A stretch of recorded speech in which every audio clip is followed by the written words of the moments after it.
Hi, I'm Molly, a librarian at Palo Alto City Library.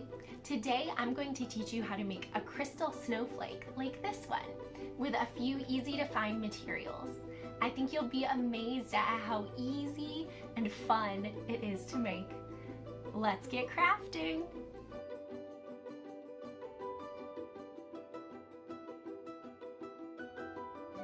For this project, you will need boiling water, enough to fill the jar that you'll be using, a jar which is large enough to suspend your snowflake in without touching the sides, food coloring, I used blue, this is also optional, a tablespoon, borax powder, a pencil or chopstick, a piece of string, 3 about 5-inch long pipe cleaners, and 6 about 1.5-inch long pipe cleaners. After twisting your pipe cleaners into a snowflake shape, it's time to make the solution.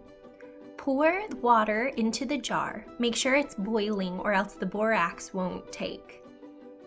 I used 2 cups of water. I measured before this video. Then you'll put in 3 tablespoons of borax for every 1 cup of water. So I did 6 tablespoons of borax since I had 2 cups of water.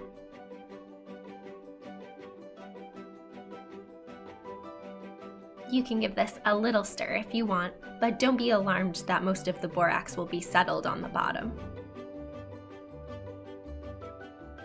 Next, you can put in your food coloring if you decided to use it, 1 drop per cup. So I put in 2 drops. Another little stir.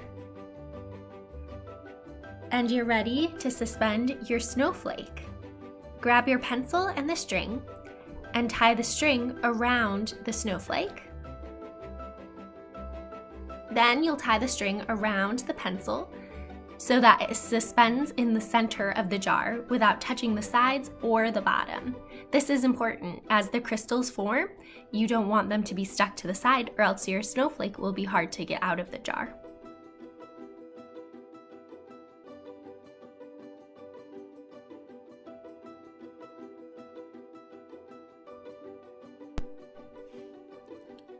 And now it's time to wait. I recommend 24 hours of letting your snowflake soak. That way, it will give plenty of time for the borax crystals to form on the pipe cleaners. Find a nice quiet spot where you can set your snowflake and watch from afar. Be careful not to jostle it.